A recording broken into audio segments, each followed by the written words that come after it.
જે મલિન મનુષ્યો છે, જે પાપ કરવા વાળા છે, એનો જીવ ત્યાંથી જાય છે.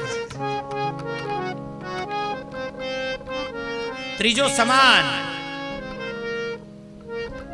સમાન નાભીની અંદર રહેલો છે. આ 5 પ્રાણ આપણા શરીરમાં અત્યારે હાલ પણ ચાલુ છે. આમાંથી એક પણ બંધ થાય ને એટલે સીધો આઈસીયુમાં, છૂટકો જ નહીં.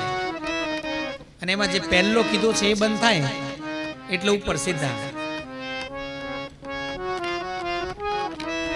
પછી પેલું શું કહેવાય છેલ્લે મૂકેલું હોય એને, શું કહેવાય? સંબંધોમાં ક્યારેય વેન્ટિલેટરની જરૂર ન પડે ને એવો ભાવ રાખજો, એવો ભાવ, એની સાથે એવો સ્વભાવ રાખજો. ચોથા નંબરે ઉદાન. અને ઉદાન કંઠની અંદર રહેલો છે. પ્રાણ હૃદયમાં જે 5 વાયુ આપણા શરીરમાં છે ને, એની વાત કરી છે. 5 કર્મેન્દ્રિય, 5 જ્ઞાનેન્દ્રિય, અંતઃકરણ અને આ બીજા 5 પંચ પ્રાણ.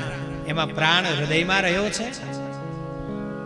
અપાન નીચેલા દ્વારની અંદર, સમાન નાભીમાં, ઉદાન કંઠમાં અને વ્યાન આખા શરીરની અંદર ફરતો રહે છે.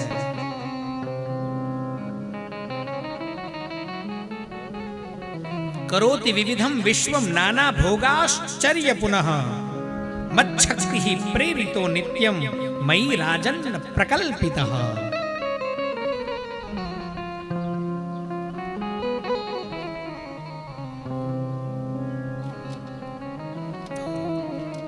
સૂક્ષ્મ છે, સૂક્ષ્માતિ સૂક્ષ્મ છે, સ્થૂળ છે અને એ જ વિરાટ છે.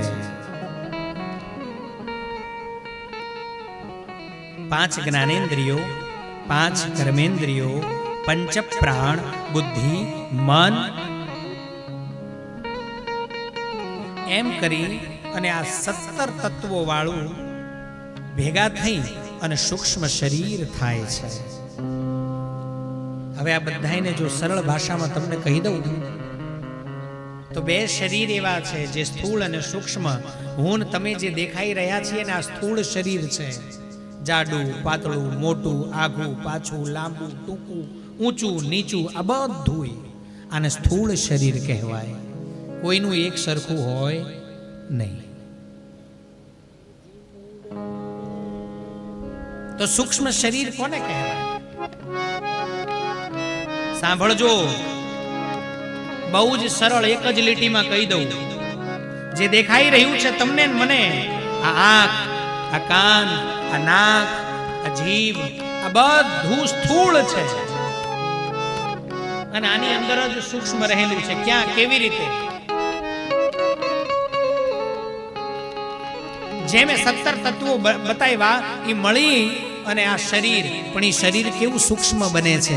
એટલે જે દેખાઈ રહી છે એ આંખ સ્થૂળ છે, પણ એ આંખની જોવાની જે શક્તિ છે એ સૂક્ષ્મ છે. કાન ત્યાંના ત્યાં જ રહેશે, પણ ધોળા વાળ માથે થાય ને એટલે સંભળાતું બંધ થઈ જાય. તો કાન તો એમના એમ છે, ઇન્દ્રિય તો છે, પણ સંભળાતું બંધ થઈ ગયું. તો આ દેખાઈ રહ્યું છે આ સ્થૂળ છે, પણ એની જે સાંભળવાની શક્તિ છે ને એ સૂક્ષ્મ છે.